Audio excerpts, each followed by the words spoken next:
A gente volta a falar hoje sobre o avanço da pandemia em comunidades brasileiras, em especial em São Paulo e no Rio de Janeiro. Vamos começar a conversa com o Jabes Campos, que é integrante da Rede Brasilândia Solidária, que é aqui da capital paulista. Olá, Jabes, tudo bom? Olá, Thalita. Satisfação estar aqui com você. Sou seu ouvinte da TVT. Quero cumprimentar vocês pelo trabalho e quero cumprimentar também todo esse povo que prestigia esse canal, que é um canal de formação e de informação. Parabéns pelo belíssimo trabalho que a TVT vem realizando no nosso país. Agradeço demais, Jabes. Muito obrigada pelas palavras. Jabes, vamos falar sobre a situação aí da Brasilândia. Olha, a Prefeitura de São Paulo atualizou o número de óbitos por Covid-19 em cada distrito da cidade, mostrando que a Brasilândia é a região hoje com mais mortes na cidade, são 185 óbitos. E daí, em meados de abril, lá no meio do mês de abril, os moradores criaram, então, essa rede no bairro para enfrentar a pandemia, já que a gente sabe que existem lacunas por parte do Estado. Eu queria que você falasse um pouco, então, sobre a atuação da Brasilândia Solidária. Então, Thalita, quando surgiu 50 mortes no território da Brasilândia, nós, que era um projeto embrionário, ainda pequeno, da Rede Brasilândia Solidária, a gente meio que caiu a ficha e caiu no desespero, né? E aí a gente se reuniu e pensou, é hora da gente fazer alguma coisa de impacto de verdade no território. Aí nós corremos atrás de carros de som, eu consegui um trio elétrico de um grande amigo do território e nós fomos para a rua conversar com a população e pedir para que ela procurasse se proteger. No primeiro momento, Thalita, nós pedíamos para que a população ficasse em casa, né?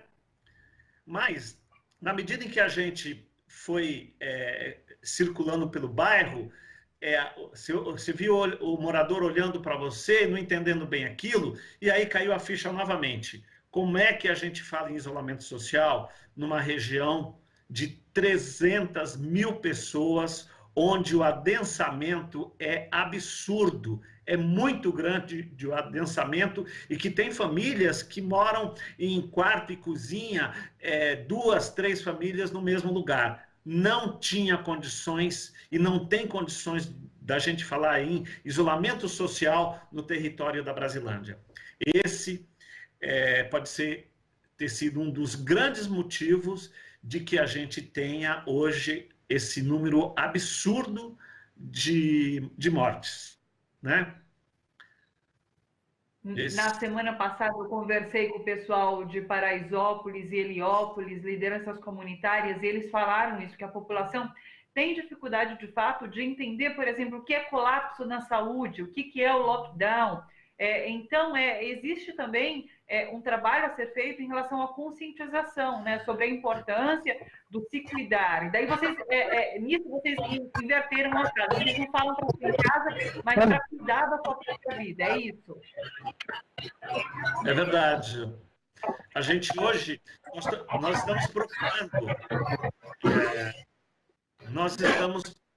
nós estamos procurando dialogar com a comunidade exatamente.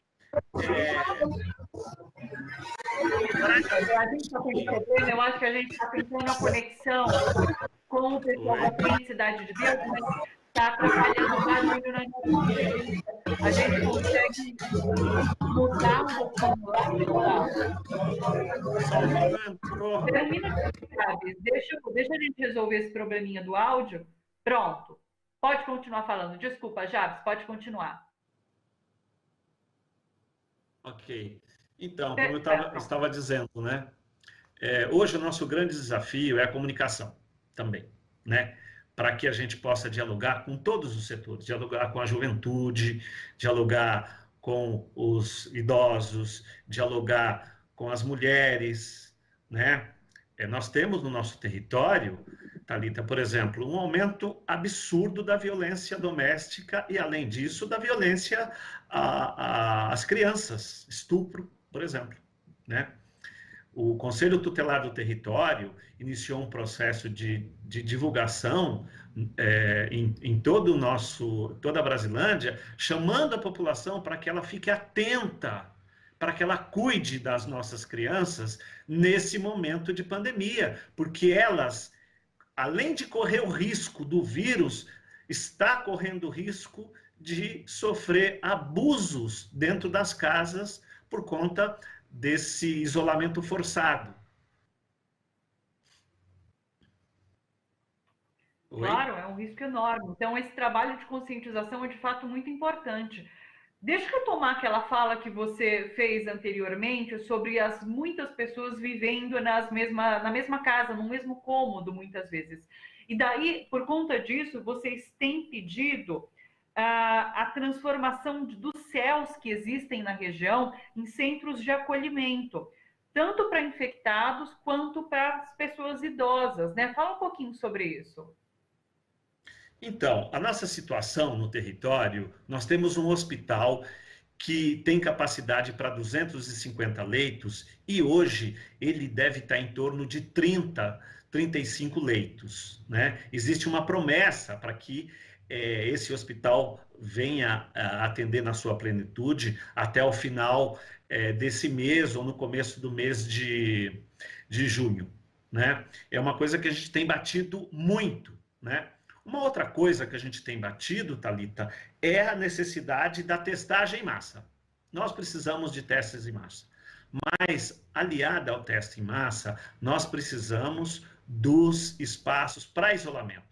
E por isso nós estamos hoje indicando que o CEL paulistano seja o local para acolher não só os infectados, mas também os idosos. Os nossos idosos, nós não temos um plano do governo, né, para que a gente possa acolher os nossos idosos. A gente sabe muito bem que o idoso ele não consegue sair de casa, ele muitas vezes ele até sustenta a família, né, com a sua aposentadoria, né?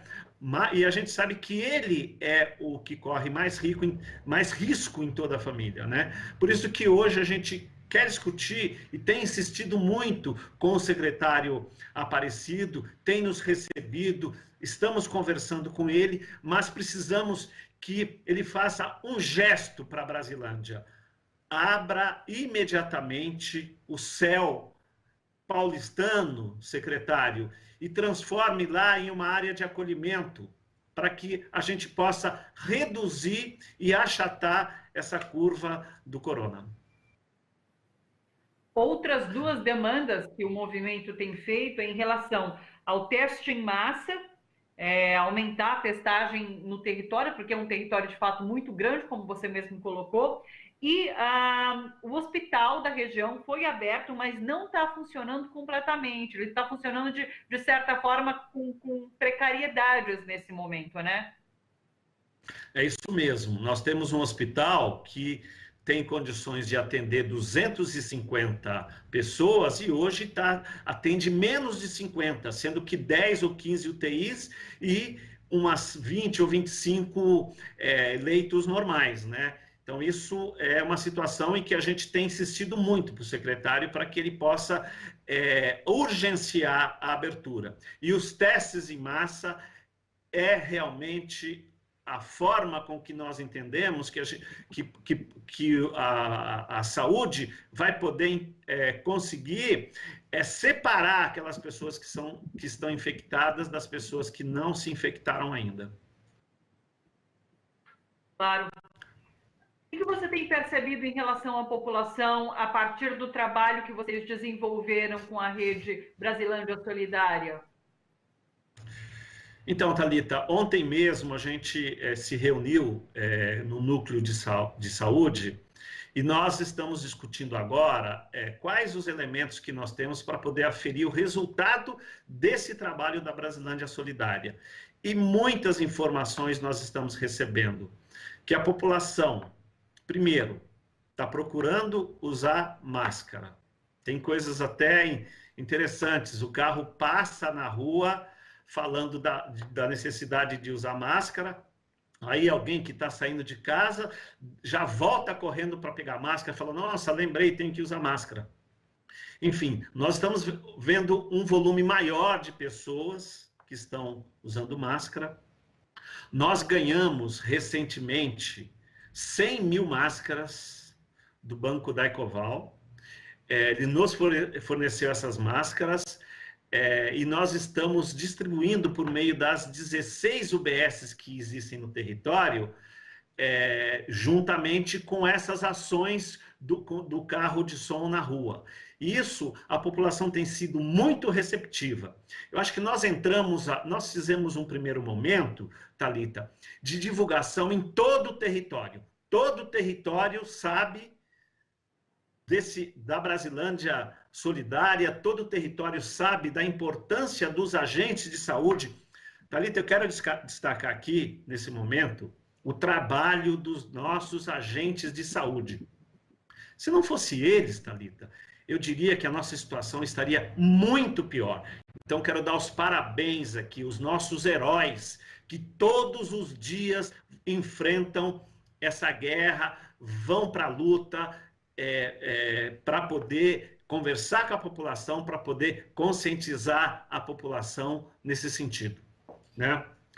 Agora, Thalita, a gente passa por um momento em que nós estamos entendendo que nós precisamos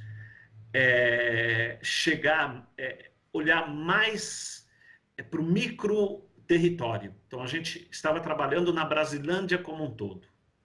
Agora, a gente está entendendo, discutindo ainda, que nós devemos, por exemplo, pegar um bairro, uma vila, que é menor, que tem uma UBS.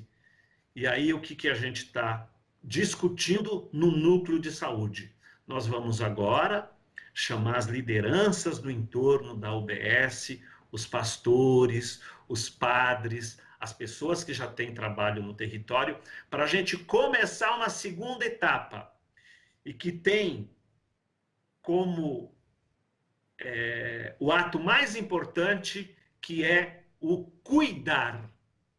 Nós precisamos agora olhar para as nossas ruas, nós precisamos agora olhar para as nossas praças, nesse micro território, para que a gente possa iniciar uma segunda etapa da conscientização e do trabalho de divulgação da pandemia, de divulgação da necessidade de que as pessoas possam se proteger. Nós nem falamos muito do isolamento, porque a gente sabe dos problemas que significa falar de isolamento na periferia. Hoje é o cuidar, é o se proteger.